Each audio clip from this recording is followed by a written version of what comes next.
Hello students, good morning. How are you? I hope you are well at your home. You are safe at your home. Let us continue our chapter. So class 8, we were discussing our first chapter of science, that is crop production and management. In that we have discussed the introduction. In that we have discussed what is crop production.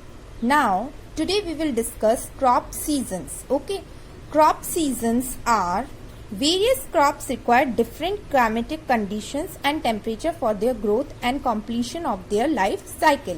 So, depending on the seasonal conditions and the time of growth, there are two main crop seasons in our country. मतलब कि दो season होते हैं जिनमें crops basically grow करते हैं. और वो दो सीजन्स में कौन कौन से क्रॉप्स ग्रो करते हैं? Kharif crops and rabi crops. Basically the crops are divided into ये दो सीजन्स में ग्रो करते हैं, winter and rainy season. Okay, and we will also discuss about basic agricultural practices for crop production. Crop production के लिए क्या क्या एग्रीकल्चरल प्रैक्टिसेस जरूरी होती हैं वो भी हम आज डिस्कस करेंगे. So let's start. So children, we are on page number 7 and we are discussing about the crop seasons. Various crops require different climatic conditions and temperature for their growth and completion of their life cycle. Yes, depending on seasonal conditions and the time of growth, there are two main crop seasons in our country. These are depending on the climatic conditions और उसकी growth पर जो हमारा crop season है वो दो categories में divided है, टू सीजन्स में डिवाइडेड है. First is kharif crop. These are sown in rainy season from month of June and harvested around October. For example, paddy, pigeon pea. What pigeon pea is called? Arhar. Maize, cotton, soybean and groundnut are kharif crops. So, what are basically kharif crops? Kharif crops are those crops which are sown in the rainy season and So, from the month of June, rainy season, from the month of June, they are kharif crops are sown, मतलब बोए जाते हैं, and harvested around October. और काटे कब जाते हैं? अक्टूबर में. और इनके एग्जाम्पल है paddy, pigeon pea, maize, cotton, soybean and groundnut. These are kharif crops. So kharif crop basically is rainy season crop.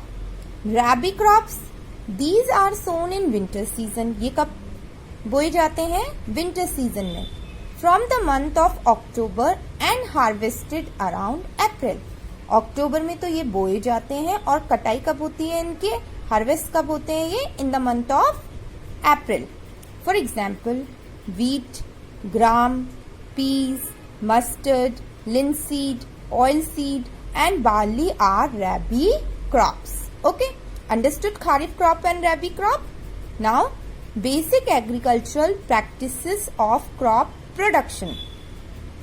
Crop production involves a number of activities like preparation of soil, sowing of seeds and so on, till farmers are able to harvest and store the crop produce. The activities or tasks which a farmer performs to cultivate a crop are referred as agricultural practices. These agricultural tasks are as follows. तो basically क्या कहना चाह रहे हैं ये हमसे कि जो क्रॉप प्रोडक्शन होता है उसमें बहुत सारी एक्टिविटीज इन्वॉल्व होती हैं, जैसे कि सॉइल को प्रिपेयर करना, फिर उसके अंदर सीड्स को बोना, फिर उनको वाटर करना, फिर different types of activities farmer जो हैं वो करते ही रहते हैं. Are able to harvest and store the crop produce. तो जो एक्टिविटीज और टास्क फार्मर परफॉर्म करते हैं एक क्रॉप को कल्टीवेट करने के लिए, वो प्रैक्टिसेस क्या कहलाती हैं? Agricultural practices. These agricultural task are as follows. क्या क्या टास्क होते हैं? Preparation of soil is the first task. Application of manure and fertiliser, खाद वगैरह उसमें डालना. वीडिंग, वीडिंग मतलब रिमूवल ऑफ वीड्स. वीड्स मतलब insects and all the fungi, bacteria, all these comes in weeding. Harvesting, threshing and winnowing.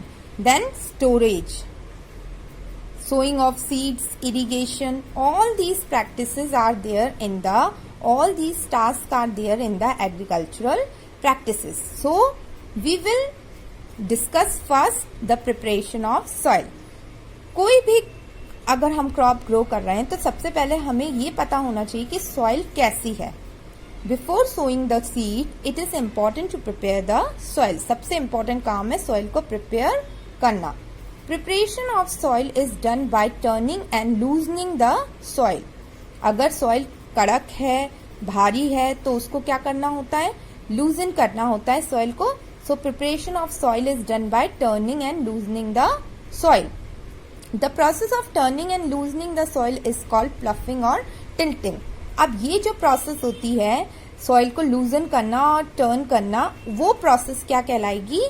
Tilting या फिर ploughing. Ploughing helps the soil in a number of following ways. अब ये जो ploughing है ये soil की बहुत नंबर ऑफ वेज में हेल्प करती है. कैसे हेल्प करती है? It helps in loosening the soil so that it can hold more water and air. Okay. The loose soil also helps in the growth of earthworm and microbes which make the soil rich in nutrients. जो loose soil होगी वो क्या होगी? And earthworm की growth के लिए helpful होगी, और जो माइक्रोब्स होंगे जो क्रॉप के लिए सुटेबल होंगे उसकी ग्रोथ के लिए भी हेल्पफुल होगी. और जो सॉइल है उसको क्या कर देगी? वो न्यूट्रिएंट रिच न्यूट्रिएंट कर देगी, मतलब पोषक बना देगी. It is also easy to mix the fertiliser and manure in the loosen soil. जो ढीली सॉइल होती है उसके अंदर फर्टिलाइजर और मैन्योर मतलब खाद और फर्टिलाइजर्स को ऐड करना भी आसान हो जाता है. It aerates the soil. The roots can thus breathe easily. और इस वजह से क्या होगा? जो भी हम क्रॉप अगर उसके अंदर बोएंगे, जो भी सीड हम बोएंगे, तो उसकी जो रूट्स हैं वो ईजिली ब्रीथ कर सकेंगी लूज सॉइल के अंदर. It helps in easy penetration of the roots of the seedling. So what they are saying, basically penetration का मतलब होता है घुसना या फिर इन्वॉल्व होना. ओके. तो रूट्स ऑफ सीडलिंग, जो भी हम सीड बोएंगे उसकी रूट्स को ये इजीली क्या, जो लूजन सॉइल होगी वो इजीली उसको वहां पर जोड़ करके या घुसा करके रखेगी, जिससे वो सीड प्रॉपरली ग्रो हो सकेगा. Nutrient rich soil is brought up from lower level of soil so the plants can use these nutrients. It helps in removing the weeds by uprooting them. जो लूजन सॉइल होती है वो जो weeds होते हैं उनको भी रिमूव करने में हेल्प करती है. तो basically preparation of soil is very necessary for the agricultural practices. Now this is our next page and what they are saying, how is ploughing और टिल्टिंग डन. प्लफिंग और टिल्टिंग होती कैसे है? This is done by using devices called plough, hoe और cultivator. These are the tools by which ploughing is done. Even after ploughing, the soil may still have large pieces called crumbs. लूजन करने के बावजूद भी क्या होता है, जो soil होती है उसमें बड़े बड़े पीसेस होते हैं मिट्टी के, जिनको क्या बोलते हैं? Crumbs. These crumbs are broken with the help of a plank called leveler. और ये जो क्रम्स हैं ये किससे ब्रेक होते हैं? लेवलर से. Leveling of soil is required for sowing as well as for irrigation purposes. Okay.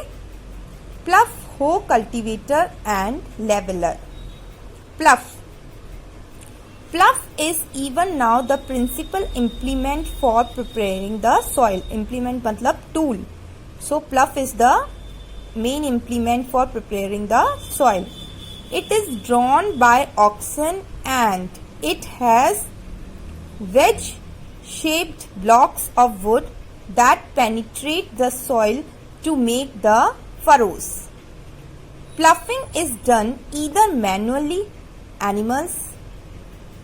In many villages, even now, this traditional method of ploughing is prevalent, whereas now the modern techniques such as tractor are also used for ploughing. So basically what they are saying कि ploughing जो है वो main tool है किसका, for preparing the soil. और ये कैसे की जाती है प्लफिंग, 2 ऑक्स होते हैं उनको ऐसे रख के और पीछे से ये प्लफ की हेल्प के थ्रू जो सॉइल है उसको हम लूजन करते हैं. ओके और ये जो प्रैक्टिस है ये अभी भी बहुत सी जगह यूज में आती है, पर कुछ जगह ऐसे होते हैं जो ऑक्स की बजाय किसका यूज लेते हैं, वो लोग ट्रैक्टर का यूज लेते हैं for ploughing. प्लफ serves many purposes of tilting the soil, adding fertilizers to the crop and removing the weed. जो प्लफ होता है वो बहुत सारे पर्पस में हेल्प करता है. For example tilting the soil, adding fertilizer to the crop and removing the weeds. This implement is drawn by a pair of bulls, with a pair of bulls or other animals like the camel or horse. Camel और horse की उससे भी किया जाता है ploughing. The प्लफ is like knife that cuts into the soil. ये एक knife की तरह होती है और ये जो है होता है ये पार्ट सॉइल के अंदर सॉइल को काटता हुआ आगे की तरफ बढ़ता है. The knife is curved so it turns over the soil after cutting. और ये जो होती है नाइफ ये कैसी होती है, कर्व्ड यूं, तो जिससे कि ये आराम से सॉइल को ऐसे काटते काटते आगे बढ़ती जाती है. हो क्या होता है, hoe is use for loosening the soil as well as for removing the weeds. ये है हो किस काम में आता है, फॉर लूजनिंग द सॉइल और removing the weeds. It consist of a long rod of wood और iron with a bent plate of iron fix to one of its end. Okay like this, इस तरीके का होता है hoe. This act as a knife की तरह act करता है. It is also driven by animal. और ये भी किसके थ्रू यूज में आता है, एनिमल्स के थ्रू यूज में आता है. Now cultivator. These days in large fields ploughing is done bye cultivators driven by tractors. It saves time and labour. इसमें तो क्या है, बहुत ज्यादा टाइम लगता है, पर अब टेक्नोलॉजी की वजह से, टेक्नोलॉजी के यूज से क्या हो गया है, ट्रैक्टर्स की वजह से, ट्रैक्टर की सहायता से ये हमारा काम जल्दी जल्दी होने लग गया है. Leveller is a large piece of wooden plank which can also be driven by animal और अ ट्रैक्टर. ये इस तरीके का एक पीछे ट्रैक्टर के लगा दिया जाता है, इसको बोलते हैं लेवरर. और ये क्या होता है, ये एनिमल्स भी इसका यूज कर सकते हैं और ट्रैक्टर के पीछे तो ये लग करके जल्दी जल्दी से सॉइल को क्या करता है, लूज करने में हेल्प करता है. सो हमारी पहली जो एग्रीकल्चर प्रैक्टिस है वो कंप्लीट हो गई है. Now second agriculture practice is sowing of seeds. Sowing is the process of putting the seeds in the soil. For sowing good and healthy seeds are selected. अब लूज सॉइल जो है वो हमारी प्रिपेयर हो गई. अब उस सॉइल के अंदर हम क्या करेंगे, सीड्स को बोएंगे. तो सोइंग क्या है, सेकंड प्रोसेस है. इसमें क्या होता है, गुड क्वालिटी और हेल्दी सीड्स को ही प्रेफर करते हैं, क्योंकि अगर हम बैड क्वालिटी यूज करेंगे तो जो हमारा आउटपुट आएगा वो भी कैसा होगा, बेकार होगा. इसलिए हमेशा हमें सोइंग में गुड क्वालिटीज और हेल्दी सीड्स को यूज करना चाहिए. The farmers today are aware of the fact that good quality of seed is must for good crop. पहले के जमाने में क्या होता था, फार्मर्स इतने अवेयर नहीं होते थे, बट अब के फार्मर्स बहुत ज्यादा अवेयर होते हैं, तो वो good qualities of seed he use करते हैं. The seeds selected for sowing must also be healthy. जो बोने के लिए हम सीड्स को सिलेक्ट करते हैं वो कैसी होनी चाहिए, हेल्दी होनी चाहिए. That means the seeds must be taken from good and healthy plant and then stored well before sowing them. तो इसका मतलब क्या है, जो सीड्स हम लेंगे वो अच्छे प्लांट से आई होनी चाहिए और उनको हम तरीके से स्टोर करेंगे, तभी तो वो हेल्दी रहेंगे और हेल्दी रहने के बाद हम उनको बो सकेंगे, सो कर सकेंगे. The farmer therefore must select the seeds that are, तो फार्मर्स को कैसी सीड्स सिलेक्ट करनी चाहिए? जो कि हेल्दी हो, ऑफ गुड क्वालिटी हो, dried properly and have no dampness that may encourage the growth of the fungus, मतलब पूरी तरीके से सूखी होनी चाहिए सीड्स, क्योंकि अगर उसमें नमी होगी तो क्या लग जाएंगी? फंगस लग जाएगी। Not mixed with the seeds of weeds, weeds से मिक्स नहीं होनी चाहिए seeds. Free from any infection, उन सीड्स में कोई भी इन्फेक्शन भी नहीं होना चाहिए। स्टोर्ड इन स्ट्रॉन्ग बैग्स, अच्छे बैग्स के अंदर वो स्टोर होनी चाहिए। Free from insect and pest, insects और पेस्ट से फ्री होनी चाहिए। Not contaminated with waste, rotting food materials, excreta of animals etcetera. Okay, और ये क्या बोलते हैं, गंदगी नहीं चिपकी रहनी चाहिए उसमें, और टूटी फूटी नहीं होनी चाहिए, एनिमल्स का एक्सक्रीटा भी नहीं लगा होना चाहिए उसमें। इसके लिए हम एक एक्टिविटी को परफॉर्म करते हैं। The process of spreading the seed in the soil to germinate is known as sowing. अब sowing, what is sowing? What is the definition of sowing? The process of spreading the seed in the soil to germinate is known as sowing. For sowing seeds, the following points must be kept in the mind. अगर हम किसी बीज को बो रहे हैं तो हमें ये 3 बातें अपने दिमाग में, ध्यान में रखनी चाहिए। क्या क्या?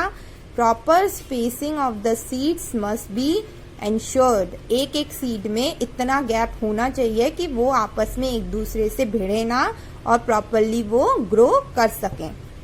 This is because overcrowding of the seeds may result in the shortage of nutrients, air, sunlight, water and can kill the seedling. अगर उनमें हम गैप नहीं रखेंगे तो क्या होगा? हर एक सीड को proper sunlight, proper nutrient, proper water नहीं मिल पाएगी, और अगर उनको proper sunlight, proper nutrient, proper water नहीं मिलेगी तो क्या होगा? वो सीड्स अंदर ही अंदर मर भी सकती हैं। The seeds must be sown in proper rows so that watering them or transplanting them is easy. जो सीड्स होनी चाहिए, जो हम बोएंगे, वो सीड्स कैसे होनी चाहिए? प्रॉपर रोज में अरेंज होनी चाहिए, ताकि जब हम उनको वाटर करें तो हमारे लिए वो इजी हो जाए। Cotton, potato, maize, soybean are all row crops. ये सारे जो क्रॉप्स हैं ये कैसे बोए जाते हैं? ये रो के अंदर ही बोए जाते हैं। The seeds must be sown as a reasonable depth under the soil so that they get air, water and suitable temperature to germinate. Particular एक इतना गैप होना चाहिए, डग इतना होना चाहिए उसके अंदर कि वो प्रॉपर उनको एयर, वाटर और सुइटेबल टेम्परेचर मिल सके, ताकि वो अच्छे से ग्रो कर सके। इतनी डेप्थ उनकी होनी चाहिए। If they are sown too deep, they may suffocate without air, and if they are spread on the soil, they may be eaten up by the birds. अगर ज्यादा नीचे उनको गाड़ देंगे तो क्या होगा? मर जाएंगी, वो सफोकेट हो जाएंगी, क्योंकि उनको proper air, proper water, proper sunlight नहीं मिलेगी। और अगर उनको हमने ऊपर की तरफ ही छोड़ दिया मिट्टी में तो क्या होगा? तो उसको बर्ड्स खा जाएंगी सीड्स को। तो एक प्रॉपर डेप्थ होनी चाहिए। तो ये तीनों चीजों का ध्यान रखना चाहिए for sowing a seed. Okay, and these 2 are the activities which you have to perform at your home. Read it out and try to do these activities. Later we will discuss in the next class. Thank you.